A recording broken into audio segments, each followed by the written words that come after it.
পিনাকি ভট্টাচার্য রচিত ফুলকুমারী থেকে আজ পাঠ করছি 12তম পর্ব। দধিচির অস্থি। প্যারিসের ফাঁকা রাস্তায় আমি সবচেয়ে মিস করি প্রসাদেরকে। মেট্রোতে তারা আর দরদে সুরে কিছু বাজায় না, রাস্তায় হকারি করতে দেখি না, এমনকি আগের মতো কোথাও বসে ভিক্ষা করতেও দেখি না। যেমন হররোজ আমার সুপারমার্কেটের সামনে এক নারী বসতেন ভিক্ষা করতে। কোনো স্থায়ী চাকরির নিশ্চয়তা ছাড়াই দিন গুজরান করতেন তারা। এমনকি কোনো কোনো দিন যে হাতে ফুটা পয়সায় আসবে না সেটা জানে তারা। এই লকডাউনের মধ্যে কিভাবে যে দিন যাচ্ছে তাদের ভাবি। তারা কি রাষ্ট্রের তরফ থেকে কোনো সুরক্ষা পেয়েছে? শৈশবে আমি খাবারের জন্য অসংখ্য বোকা মানুষকে ভিক্ষা করতে দেখেছি। তাদের কঙ্কালসার প্রায় বেজান শরীরগুলো এখনো আমার স্মৃতিকে তাড়া করে। ঝুটা আজাদির 2 বছর পরে 1974 সালে ভয়ঙ্কর আকাল দেখা গিয়েছিল বাংলাদেশে। তখন খাবার কাপড় কিছুই পাওয়া যেত না সহজে। ব্যাপারটা এমন নয় যে সে সময় এসবের ঘাটতি ছিল, বরং অমর্ত্য সেন দেখিয়েছেন শেখ মুজিব সরকারের দুর্নীতি আর অব্যবস্থাপনার কারণে সাধারণ মানুষের কাছে কোনো সাহায্যই পৌঁছায়নি। আকালের মধ্যে একজনের মরা পচা আরেকজনের জন্য টাকা বানানোর বিশাল মওকা হয়ে উঠেছিল। পাকিস্তানি সেনাদের ফেলে যাওয়া অস্ত্রের ঝঞ্ঝনানিতে আওয়ামী লীগের লোকজন দোকানপাট লুট করেছিল, ভিটাবাটি ধ্বংস করেছিল, সম্পত্তি দখল করেছিল। মোদ্দা কথা, যে যেভাবে পেরেছে শুধু সম্পদ অর্জন করেছে।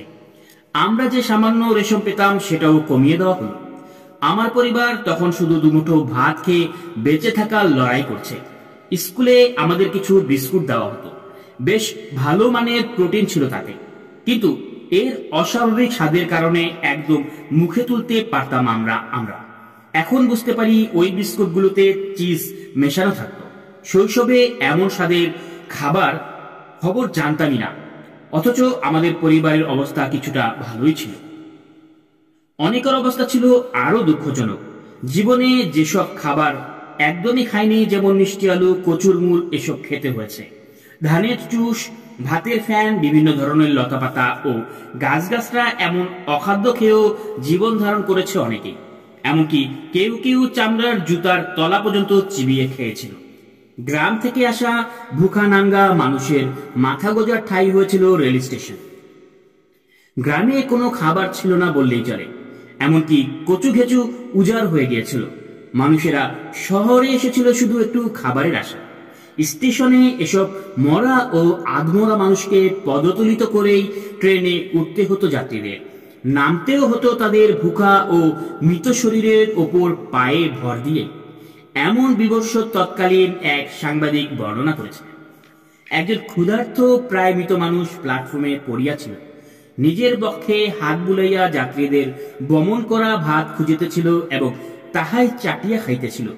বগুড়ায় হাঁস মুরগির মতো আহার গ্রহণ করিয়া বাঁচিয়া থাকার আপ্রাণ চেষ্টা করিতেছিল মানুষেরা।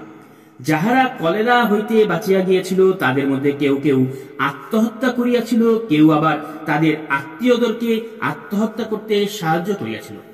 এই দৃশ্য আমাকে আরো এক মহাকালের কথা মনে করিয়ে দেয়। 1943 সালের বাংলার আকাল 50-এর মন্দোত্তর বলে যে আকাল বেশ পরিচিত। এই আকালের কারণেও ক্ষমতার দ্বন্দ্ব ও শাসকদের অবহেলা। পুরো ভারতের মতো বাংলাও তখন ব্রিটিশ শাসনের অধীনে।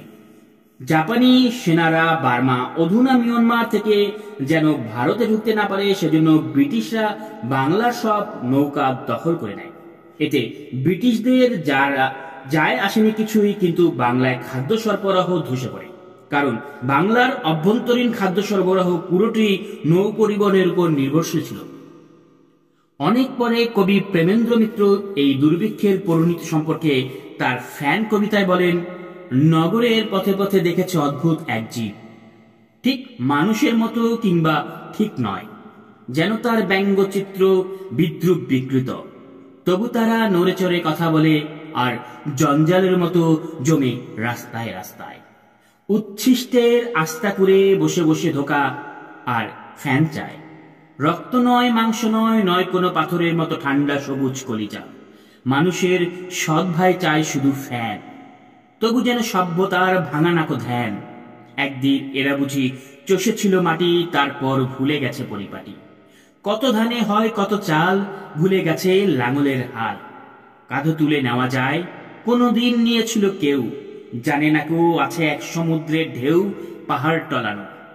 অন্ন ছিকে তুলে নিয়ে ক্ষুধার্ত শীর্ণ মুখে যেই ঢেলে দেই ফ্যান, মনে হয় সাদিয়ে এক পৈশাচিক নিষ্ঠুর কঙ্কাল।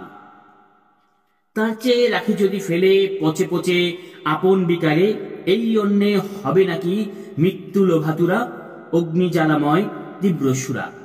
রাজপথে এই সব কচি কচি শিশুর কঙ্কাল মাতৃস্তন্যহীন। দধিচির হার ছিল এর চেয়ে আরো কি কঠিন। দধিচি ছিলেন একজন পূজনীয় হিন্দু ঋষি। নিজের সর্বোচ্চ কুরবানির জন্য পরিচিত ছিলেন তিনি। এক অসুর ছিল যার নাম বৃত্ত। বৃত্ত দেবতাদের হক ছিনিয়ে নিতে চেয়েছিল। তাকে পরাজিত করার জন্য দেবতা ইন্দ্রের দরকার ছিল এক ঐশ্বরিক অস্ত্র। সেই অস্ত্র তৈরি করতে প্রয়োজন ছিল ঋষি দধিচির হার। তখন দধিচি স্বেচ্ছায় নিজের জীবন কুরবানি করেন এবং তার অস্থি দান করেন। সেই অস্থিতে বানানো ঐশ্বরিক অস্ত্র দিয়েই ইন্দ্র পরাজিত করেছিল বৃত্তকে এবং দেবতাদের হক প্রতিষ্ঠা করেছিল। কখনো কখনো আমি ভাবতে বাধ্য হই, দধিচির এই কুরবানি কি সত্যি সার্থক ছিল? ইন্দ্রের স্বর্গরাজ্য টিকিয়ে রাখার জন্য আসলে কি দরকার ছিল এসবের? আমার শৈশবে বাংলার শহরগুলো আরেকবার জেগে উঠেছিল ভুখা মানুষের মরণ চিৎকারে। কোনো দুর্ভাগার বুক ফাটা আর্তনাদ সাধারণ এক দিনের বেশি টিকে না। গতকালও যারা আর্তনাদ করতে করতে ছুটাছুটি করেছিল, পরদিন সকালেই দেখা যেত শহরের কোণে এক নিথর নিশ্চুপ হয়ে পড়ে আছে। ফকিরেরা তখন ভাত চাওয়ার সাহস হতো না, শুধু ভাতের মার চাইতো এবং সামান্য এই মারের জন্য ঝগড়া করতো তারা। যুদ্ধ আর রক্তের বিনিময়ে মাত্র ৩ বছর আগে যে দেশ ইনসাফ প্রতিষ্ঠার খোয়াব নিয়ে স্বাধীন হয়েছিল, নয়া মানচিত্র পেয়েছিল সংগ্রামের মধ্য দিয়ে, অথচ সেই দেশেরই কবি রফিক আজাদ তার জনমানুষের অসহ্য ক্ষুধা সহ্য করতে না পেরে লিখেছিলেন, ভাত দে হারামজাদা নইলে মানচিত্র খাবো। কখনো কখনো ভাবতে বাধ্য হই, আসলে আমরা কিসের থেকে মুক্তি পেয়েছিলাম? মানুষ ক্ষমতার বিরুদ্ধে লড়াই করতে করতে প্রাণ দেয়, কিন্তু যদি তারা জয়ী হয় তখন হঠাৎ করে নিজেদেরকে জালিম বানিয়ে ফেলে। এবং সবচেয়ে খতরনাক ব্যাপার হলো, তারা জানে ক্ষমতা কি করতে পারে, কি করে ক্ষমতার অপব্যবহার করা যায়। সত্যি বলতে অন্য যে কারো চেয়ে তারা সেটা ভালো বোঝে। দ্বিতীয় বিশ্বযুদ্ধে মিত্রবাহিনীর কাছে নাৎসি জার্মানি পরাজিত হয়েছিল, কিন্তু সেই বিজয়ের পর মিত্রবাহিনীর ফৌজ লাখ লাখ জার্মান নারীকে ধর্ষণ করেছিল। বলো তো ফুলকুমারী, যদি ধর্ষণের মাধ্যমে ফ্যাসিবাদের পরাজয়কে উদযাপন করতে হয়, তাহলে দিন শেষে ইউরোপ আসলে হাসিল করল কি?